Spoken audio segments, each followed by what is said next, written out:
আপনি তো আজকে উড়াবেন আর্জেন্টিনার পতাকা, ব্রাজিলের পতাকা, ফ্রান্স আর স্পেনের পতাকা। ইসলামের কালিমা, ইসলামের পতাকা উড়ানোর সময় কোথায় আপনার?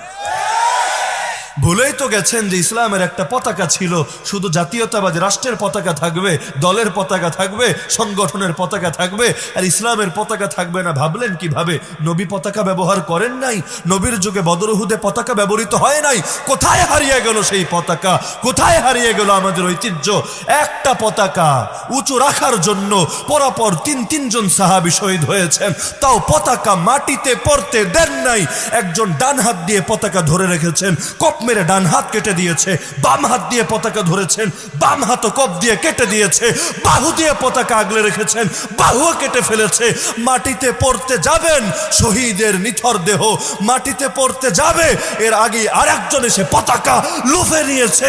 জান দিব তবু পতাকা তো দিতে পারি না।